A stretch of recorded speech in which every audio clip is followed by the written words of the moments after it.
Halo guys, balik lagi ke channel Dior Tokyo. Kali ini aku bakal bahas film yang semoga aja kalian suka. Oke, tanpa berlama-lama, kita langsung gas aja ke filmnya. Revolver adalah film Korea tahun 2024 bercerita tentang mantan polisi wanita yang rela dipenjara setelah dijanjikan akan mendapatkan uang kompensasi setelah bebas. Cerita dimulai dengan mantan polisi wanita bernama Ha Soo-young yang bebas dari penjara.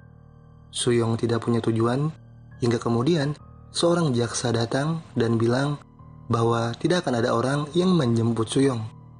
Soo-young sudah dilupakan karena sebenarnya selama ini Soo-young hanya ditipu. Jaksa lalu memberitahu bahwa kasus letnan polisi yang mati juga sudah ditutup.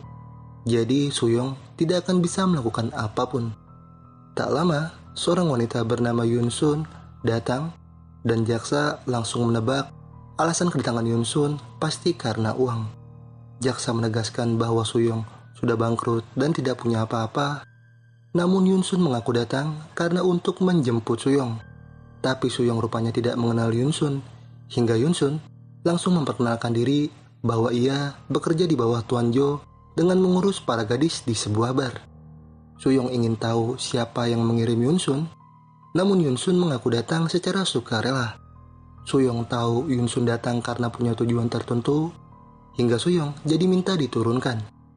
Yoon Sun pun mempersilahkan, namun sebelum pergi, Yoon Sun memberi hadiah minuman keras. Soo-young pun jadi tahu bahwa kedatangan Yoon Sun sepertinya ada hubungannya dengan letnan polisi yang sudah mati. Tapi karena Yoon Sun tak menjelaskan dan langsung pergi, membuat Soo-young setelah itu jadi mengikuti. Setelah itu, Soo-young pergi ke apartemen, yang mana 2 tahun lalu, apartemen tersebut pernah Soo-young huni bersama mendiang pacarnya, yaitu letnan polisi yang mati yang bernama Lim. Apartemen mahal tersebut dulu milik Soo-young, namun sekarang saat Soo-young mengecek dokumen, rupanya apartemen tersebut sudah letnan Lim berikan kepada seorang wanita bernama Jong-mi. Soo-young yang bingung pun jadi mendatangi alamat hunian Jong-mi. Namun hunian Jong-mi sekarang rupanya sudah ditempati seorang dukun.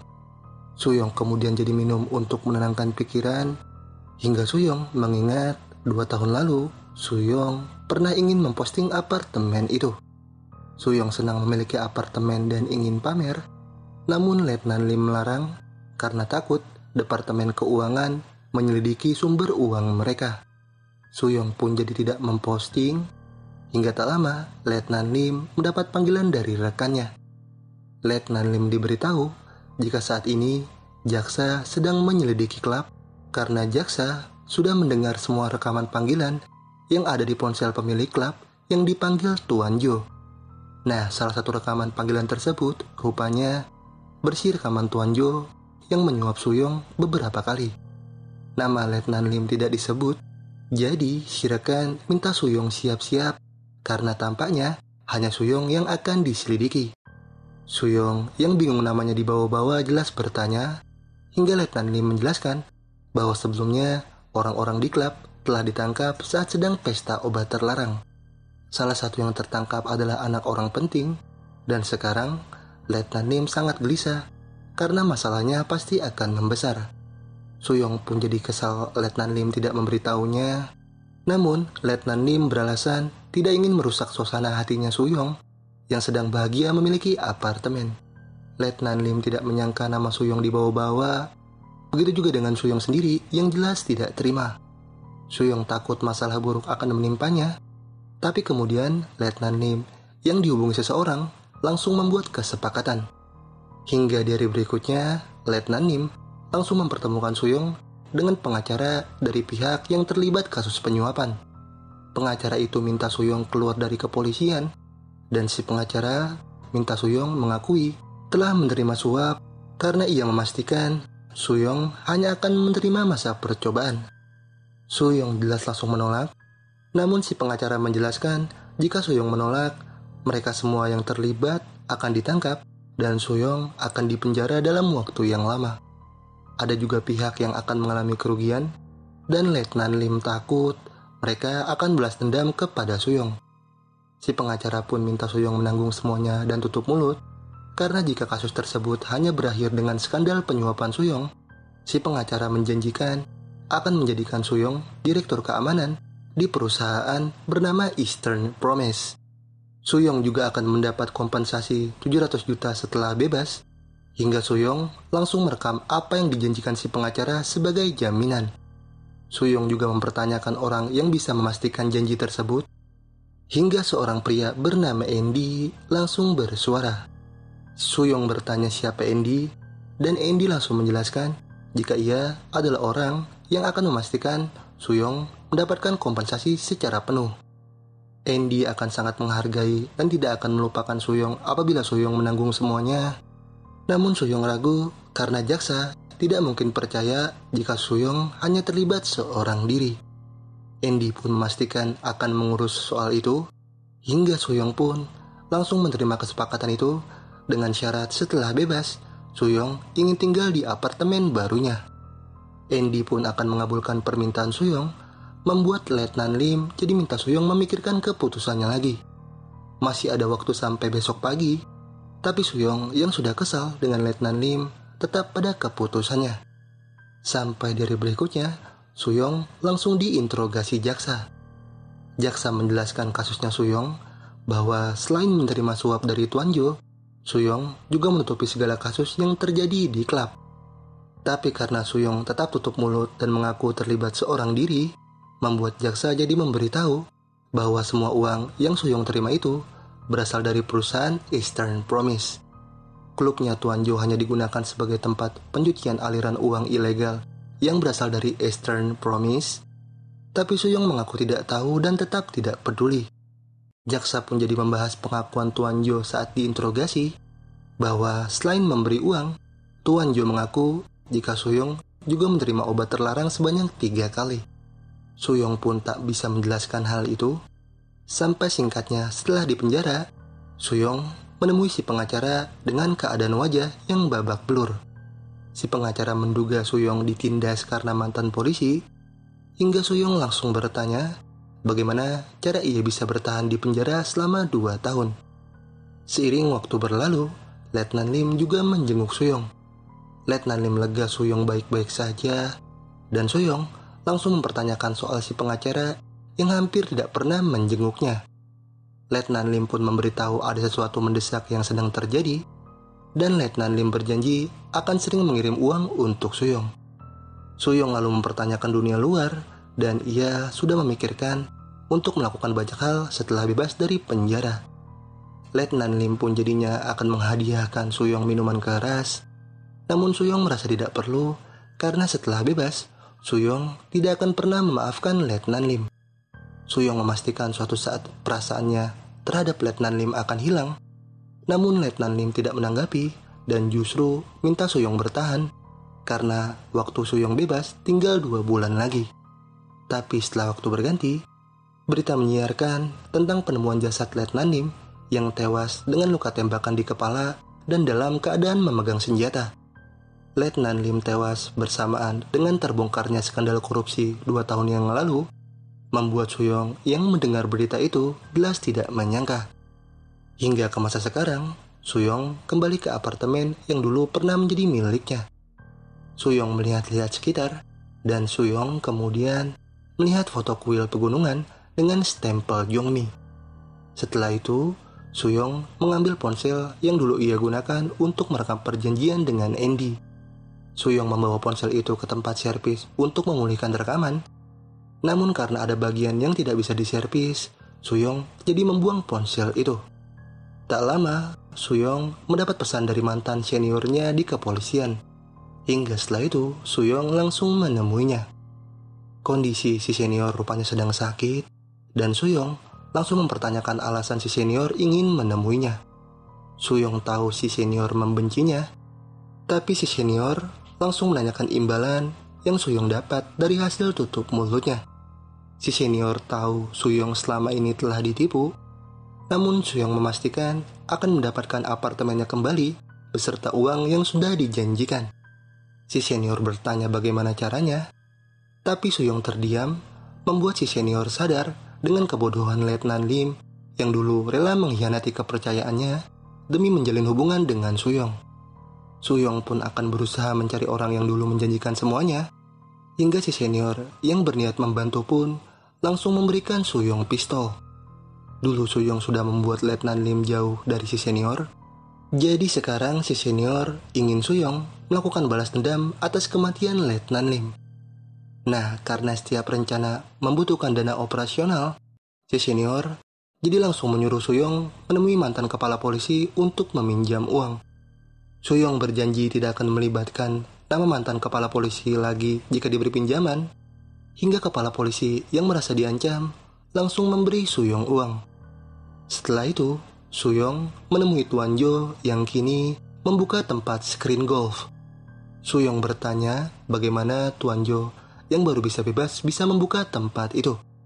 Suyong menduga Tuan Jo mendapat semua uang imbalan tutup mulut, dan Suyong ingin tahu siapa yang membayar Tuan Jo. Tuan Jo bingung dengan Suyong yang tidak tahu apa-apa, dan Suyong membenarkan karena ia hanya seorang antek yang diperintah Letnan Lim. Tuan Jo pun langsung menjelaskan bahwa Letnan Lim tewas setelah menemukan sesuatu tentang CEO perusahaan Eastern Promise yang bernama Grace.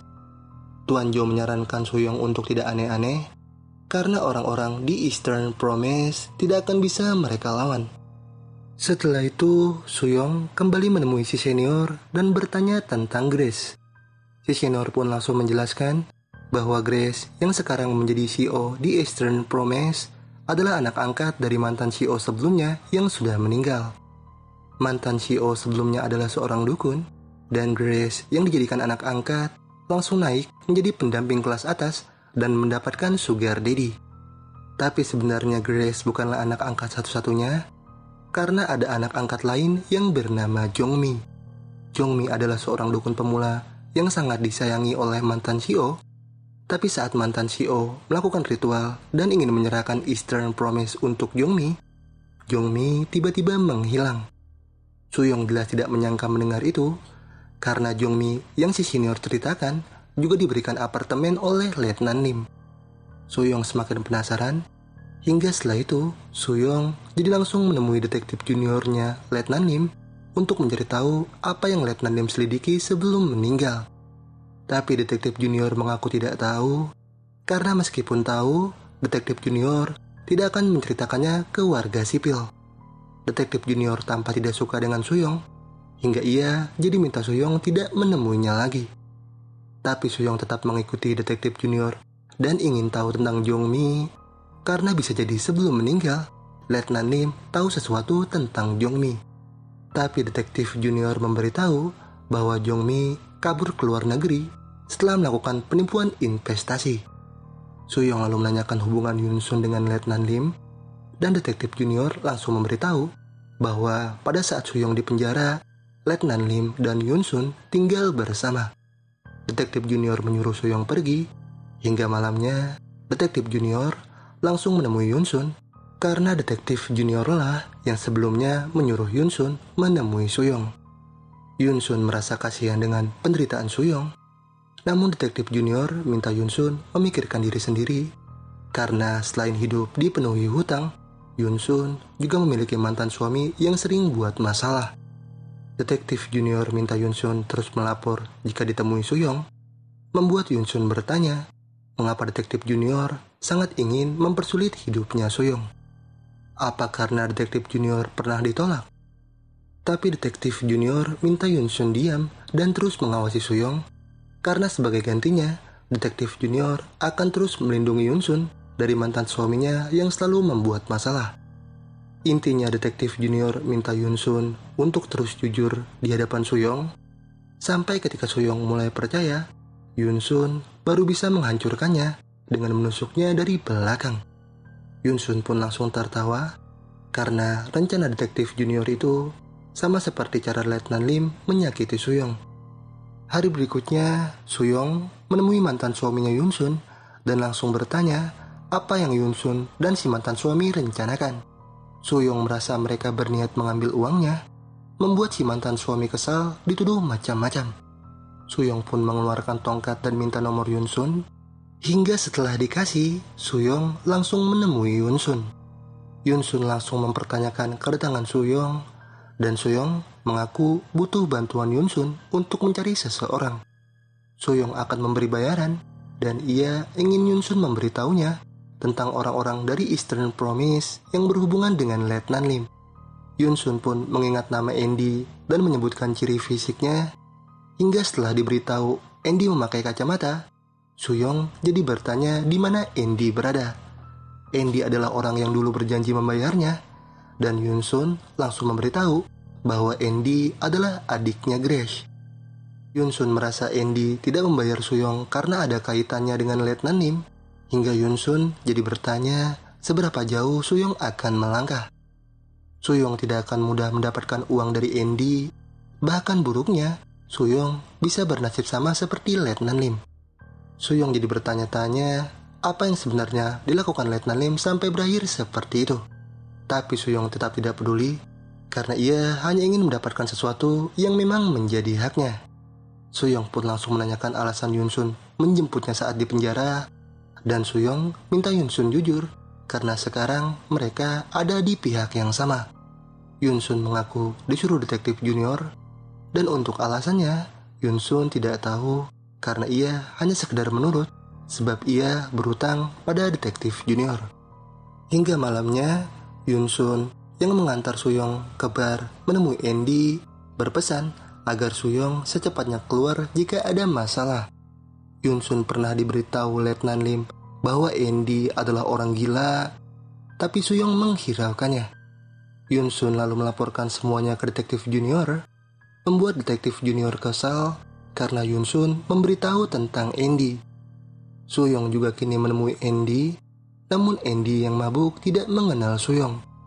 Suyong langsung minta Andy memberikan uang yang dulu Andy janjikan, tapi rupanya Andy tidak bisa memberikan uang karena ia sudah tidak bekerja di Eastern Promise. Andy pun memanggil pelayan bar, dan Andy langsung menghajarnya karena si pelayan membiarkan Suyong masuk. Andy minta Suyong pergi ke Eastern Promise dan minta uangnya sendiri, membuat Suyong jelas tidak terima karena yang menjanjikan uang adalah Andy. Tapi Andy tetap minta Suyong pergi karena Andy merasa tidak ada sangkut pautnya dengan Suyong yang dipenjara. Suyong pun terdiam menahan kesal, tapi Andy malah memberikan Suyong minuman yang sudah dicampur dengan ludah dari pelayan bar. Andy berjanji akan memberi semua uang yang ada di tas jika Suyong meminumnya, hingga Suyong tanpa pikir panjang langsung meminumnya. Suyong lalu mengambil tasnya, namun rupanya tas tersebut hanya berisi makanan ringan. Andy menyarankan Suyong menjualnya agar bisa mendapatkan uang, hingga Suyong yang tak bisa lagi menahan kesal langsung menyabet Andy habis-habisan. Andy mengancam nasib Suyong akan sama seperti Letnan Lim, tapi Suyong tidak takut dan langsung mematahkan kakinya Andy. Yunsun yang melihat itu jelas langsung membawa Suyong pergi, dan setelah itu mereka minum bersama. Minuman keras itu hadiah dari Letnan Lim untuk Suyong, dan Yunsun tidak menyangka karena gara-gara menjadi selirnya Letnan Lim, ia jadi dipertemukan dengan Suyong. Yunsun pun yakin Andy yang terluka parah pasti tidak akan tinggal diam, hingga Suyong minta Yunsun pergi karena ia tidak ingin Yunsun terlibat. Suyong akan membayar Yunsun jika semuanya sudah beres, tapi Yunsun tetap ingin mengikuti rencana Suyong. Hari berikutnya, Grace yang mendengar Andy terluka parah langsung bertanya ke direktur utama Eastern Promise. Grace ingin tahu siapa yang membuat Andy sampai seperti itu, hingga direktur utama langsung menyebut Suyong. Suyong adalah mantan polisi yang bekerja di bawah Letnan Lim, dan alasan Suyong menghabisi Andy karena Andy mengingkari janji dengan tidak membayarnya. Grace pun bingung dengan alasan Andy tidak membayar Suyong, dan direktur utama menjelaskan bahwa sebenarnya mereka sudah mengirim uangnya ke Andy, tapi Andy malah menghabisi uang tersebut untuk berjudi. Grace pun tidak habis pikir dengan Andy yang selalu membuat masalah, sampai kemudian detektif junior langsung memberikan data pribadi Suyong ke direktur utama. Suyong rupanya jago bela diri, jadi direktur utama merasa wajar jika Andy bisa dihabisi. Andy masih sangat kesal, dan direktur utama jadi minta Andy bertindak agar Suyong tidak berani macam-macam lagi. Detektif Junior juga memberitahu kepopuleran Suyong di kepolisian membuat direktur utama menduga Detektif Junior menyukai Suyong. Detektif Junior tersipu malu yang jelas membuat Andy jadi semakin kesal. Direktur utama lalu ingin tahu soal Suyong dan Detektif Junior menjelaskan bahwa setelah keluar dari penjara, Suyong menemui dirinya, Yun Sun, dan Tuan Jo. Tapi Suyong tidak mendapatkan informasi tentang Letnan Lim dari Tuan Jo dan Yun Sun. Jadi, Detektif Junior menjamin jika Suyong tidak akan tahu apa-apa tentang rencana Letnan Lim yang menyelidiki mereka. Andy pun ingin melakukan sesuatu terhadap Suyong, tapi direktur utama ingin mereka menunggu keputusannya Grace. Grace adalah CEO, jadi direktur utama melarang Andy bertindak gegabah karena ia tidak ingin lagi membuat Grace marah. Di sisi lain, Suyong ke tempat dukun dan bertemu temannya Jongmi.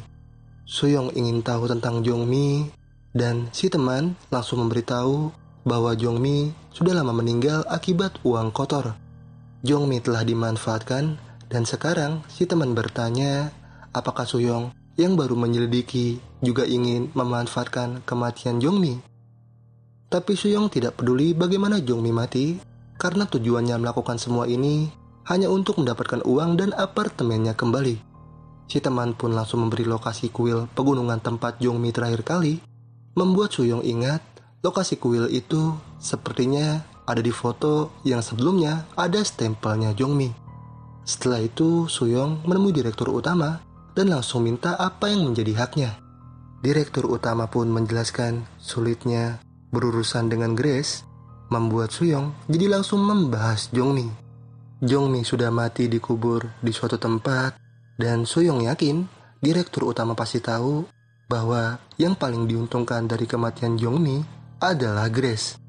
Direktur utama yang merasa diancam pun minta bukti, tapi Suyong minta direktur utama tidak main-main padanya karena Suyong akan mempersiapkannya. Suyong minta secepatnya diberi uang, hingga direktur utama jadi minta Suyong menunggu karena mengirim uang 700 juta, mereka harus diskusi lebih dulu. Direktur utama juga ingin kekacauan yang Andy buat bisa dibereskan secepatnya. Jadi setelah itu, direktur utama baru akan menghubungi Suyong. Suyong pun pergi, dan direktur utama langsung memberitahu Grace bahwa sepertinya Suyong mengetahui apa yang terjadi dengan Jongmi. Setelah itu, direktur utama memanggil Yun Sun dan Tuan Jo. Direktur utama tahu Yun Sun yang memberitahu Suyong soal Andy, dan sekarang direktur utama jadi minta Yun Sun dan Tuan Jo mengawasi Suyong. Direktur utama akan memberikan toko baru untuk mereka berdua, hingga mereka pun setuju. Namun Tuan Jo kesal dengan ulah Yun Sun yang memberitahu soal Andy ke Suyong. Tuan Jo yakin direktur utama pasti tidak akan memberikan mereka toko, karena yang ada, mereka malah akan terlibat dalam masalah. Yun Sun pun langsung menghubungi detektif junior lalu melaporkan semuanya, dan direktur utama juga kini berbicara dengan Grace. Setelah itu, Yun Sun kembali menemui Suyong dan juga memberitahu tentang direktur utama yang menyuruhnya mengawasi Suyong. Suyong bingung mengapa Yun Sun memberitahunya, tapi Yun Sun beralasan tidak ingin mengkhianati kepercayaan Suyong. Yun Sun juga sudah terlanjur terlibat masalah dengan Andy, jadi mau tidak mau, Yun Sun harus membantu Suyong mendapatkan uangnya agar Suyong bisa membayarnya. Yun Sun sebenarnya kesal situasinya sekarang sulit, dan Suyong mempersilahkan Yun Sun menusuknya dari belakang untuk mendapatkan simpati dari Andy. Tapi Yun Sun tetap ingin di pihak Suyong, membuat Suyong jadi menyuruh Yun Sun pulang, karena besok mereka akan melakukan perjalanan panjang. Yun Sun pun menurut pergi, tapi Suyong langsung bertanya apakah Letnan Lim hanya meninggalkan minuman keras untuknya. Suyong yakin tidak, karena Suyong tahu Yun Sun diam-diam menyimpan akta apartemen miliknya. Yun Sun tidak akan memberikan akta apartemen milik Suyong itu, karena Yun Sun yang sebenarnya licik baru akan mengembalikan akta apartemen itu jika Suyong membelinya. Jadi itulah alasan tersembunyi Yun Sun mendekati Suyong, dan Yun Sun pun langsung membenarkannya. Tapi Suyong tahu Yunsun tidak bisa apa-apa, karena tanpa stempel Jongmi, Yunsun tidak akan bisa menjual apartemen itu. Yunsun pun ingin mengurus soal itu setelah Suyong mendapatkan 700 jutanya. Tapi Yunsun bingung bagaimana cara Suyong membayarnya, karena harga apartemen itu sekarang 1,5 miliar.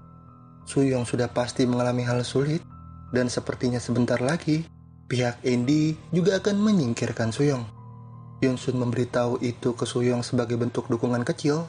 Sampai setelah itu, Yunsun pergi dan langsung memberitahu rencana kepergian Suyong besok kepada direktur utama, Tuan Jo, dan detektif junior. Hingga di hari berikutnya, Suyong yang dijemput Yunsun pun langsung membawa pistolnya. Mereka lalu pergi menuju kuil pegunungan tempat terakhir Jongmi. Sampai ketika tiba, Suyong minta Yunsun diam di mobil. Suyong pergi sendiri menyusuri jalan sekitar, yang mana jalan itu dulu juga telah dilalui Letnan Lim sambil membawa amplop kuning. Suyong terus berjalan, sampai singkatnya ketika tiba di kuil, seorang biksu langsung memberitahu jika Letnan Lim sering datang ke tempatnya sebelum meninggal. Hingga ketika biksu mengetahui nama Suyong, biksu langsung memberikan amplop kuning milik Letnan Lim itu ke Suyong. Nah, amplop kuning itu rupanya berisi sertifikat segel Jongmi dan stempel Jongmi. Jadi dulu setelah menitipkan amplop kuning itu, Letnan Lim langsung ditembak mati. Dan sekarang, Suyong juga langsung menyiapkan pistolnya setelah mengetahui detektif junior datang. Suyong kemudian lanjut pergi dengan Yunsun. Namun dalam perjalanan, mereka dihadang Andy yang membawa preman. Suyong yang tidak takut pun minta Yunsun menabraknya. Namun Yunsun tidak berani. Yunsun memilih mundur. Namun preman suruhan Andy langsung menghadang dari belakang. Suyong tidak menyangka Yunsun benar mengkhianatinya. Dan Yunsun mencoba menjelaskan jika ia hanya memberitahu direktur utama dan tidak pernah memberitahu Andy. Suyong pun jadi memastikan tidak akan memberikan Yunsun uang. Hingga tanpa rasa takut, Suyong langsung keluar dari mobil. Andy yang senang pun langsung menyapa serta mempertanyakan kedatangan Suyong ke tempat itu. Dan Suyong langsung mengungkit soal Jongmi. Tapi Andy pura-pura tidak tahu dan malah menyuruh preman menghabisi Suyong. Yunsun berusaha menghentikan dengan melapor polisi, namun Yunsun diancam dan ponselnya juga dibuang. Yunsun ketakutan, tapi ketika para preman mulai mendekati Suyong, Yunsun langsung nekat menabrak mereka. Andy sangat kesal karena Suyong jadi bisa kabur, membuat para preman jadi ingin menghabisi Yunsun. Andy jadi langsung mengancam tidak akan membayar jika si preman kehilangan Suyong, membuat si preman jadi kesal balik. Andy yang sempat takut minta si preman cepat mengejar Suyong, dan Suyong yang bersembunyi juga langsung mengeluarkan tongkatnya. Andy sangat kesal dengan Yunsun, hingga detektif junior yang mengamati langsung menghubungi direktur utama. Detektif junior kesal karena direktur utama malah mengirim Andy yang sudah pasti akan menambah masalah. Direktur utama pun minta detektif junior mengurus semuanya, tapi detektif junior langsung menolak. Direktur utama pun jadi mengancam akan membuat nasib detektif junior sama seperti Letnan Lim jika menolak. Membuat detektif junior jadi tahu, di tempat itulah Jongmi dikubur. Letnan Lim dibunuh karena mengetahui tentang hal itu, dan sekarang direktur utama memaksa detektif junior untuk secepatnya membereskan Suyong. Suyong juga kini berhasil menumbangkan satu preman, dan detektif junior yang menyiapkan pistol langsung mendekat ke Andy. Detektif junior menceramahi Andy yang sok menyewa preman, padahal Andy tidak punya uang untuk membayar. Andy yang kesal pun minta detektif junior tidak ikut campur dan lebih baik mengejar Suyong, membuat detektif junior kesal balik karena gara-gara Andy, detektif junior jadi harus membereskan semuanya. Detektif junior pun langsung mengancam Andy dengan pistol, dan saat melihat ketakutan Andy, detektif junior jadi sangat senang. Detektif junior lalu mendekat ke Yunsun, dan ia bingung dengan tujuan Yunsun yang membantu Suyong. Yunsun pun mengaku hanya menyukai Suyong, tapi detektif junior minta Yunsun sebaiknya diam, karena jika tidak Yunsun akan mati. Suyong juga kini akhirnya berhasil menghabisi preman lainnya, membuat Yunsun senang karena Suyong kembali dengan selamat. Andy pun terdiam, hingga Suyong langsung menagih janji Andy, tapi rupanya Andy tidak punya uang. Detektif Junior pun memuji Suyong yang masih bisa kembali dengan selamat. Namun sayang, waktunya Suyong sudah berakhir. Detektif Junior langsung mengeluarkan pistol, dan Yun Sun yang mencoba menghentikan tidak bisa apa-apa karena diancam. Tuan Jo juga berusaha menghentikan dengan merekam untuk melaporkan semuanya, tapi Detektif Junior malah langsung menembak tangannya. Suyong pun bersembunyi di belakang Andy lalu mengeluarkan pistol, dan Detektif Junior mencoba memberikan Suyong kesempatan. Detektif Junior berjanji tidak akan menembak jika Suyong pergi dan tidak mengganggu keluarga Grace lagi. Tapi Andy tidak setuju karena ia tetap ingin Suyong dihabisi. Detektif Junior pun jadi mengancam akan membunuh Andy, hingga Andy yang takut jadi terpaksa menuruti. Detektif Junior menodongkan senjata dan minta Suyong pergi, tapi Suyong tetap diam dan tidak mau pergi. Andy pun minta Detektif Junior menembak, tapi Detektif Junior yang ragu membuat Andy menduga Detektif Junior memang menyukai Suyong. Andy yang berisik membuat Detektif Junior kesal, hingga di keadaan lengah itu, Suyong bisa langsung menembak telinga Detektif Junior. Andy pun terdiam ketakutan, hingga Suyong kemudian langsung menghubungi Grace dan menyuruh Grace segera membawa uangnya ke kuil jika Grace ingin Andy kembali. Detektif Junior sudah berakhir, dan Suyong lalu menyuruh Tuan Jo membawa Detektif Junior pergi. Yun Sun yang senang dengan keberhasilan Suyong jadi membahas soal akta apartemennya Suyong, namun Suyong ingin membahasnya nanti karena ia ingin mengurus Andy dulu. Suyong membawa Andy yang sudah payah menuju kuil, hingga setibanya di sana, Grace yang datang seorang diri langsung memberikan uangnya lalu membawa Andy. Jalan pegunungan itu membuat Grace kesulitan mendorong Andy, hingga Grace yang kesal jadi melampiaskan kekesalannya ke Andy. Andy selalu membuat kekacauan yang merusak hidupnya Grace, tapi Andy yang kesal balik menegaskan bahwa Grace lah yang mengacaukan hidupnya. Grace yang sudah lelah pun memilih pergi meninggalkan Andy, membuat Andy jadi langsung memanggil Grace dengan sebutan Mama. Andy memohon agar Grace tidak meninggalkannya, karena selama ini Andy selalu menuruti keinginan Grace untuk hidup seperti yang Grace minta. Grace yang tersentuh pun akhirnya kembali membawa Andy, dan Suyong yang tak peduli dengan drama keluarga itu jadi membuat Andy bersumpah akan membunuh Suyong jika mereka bertemu lagi. Suyong pun jadi kembali menodongkan pistol, namun Grace yang ingin mengakhiri semuanya langsung berjanji bahwa ia dan Andy tidak akan pernah mencari dan mengganggu Suyong lagi. Andy yang sebenarnya kesal pun terpaksa menuruti keinginan mamanya, hingga Suyong juga berjanji tidak akan muncul dan tidak akan melawan Grace dengan memanfaatkan masa lalu keluarga Grace yang menyedihkan. Suyong setelah itu pergi dan menenangkan diri karena akhirnya Suyong bisa mendapatkan uang yang memang menjadi haknya. Yun Sun hanya mengamati dari jauh hingga cerita kemudian berakhir. Dan itulah seluruh alur film Revolver 2024. Terima kasih buat yang sudah menonton. Mohon maaf jika ada kesalahan dan kekurangan dalam video ini. Jangan lupa like, share, dan subscribe untuk membangun channel ini. Terima kasih, see you next video.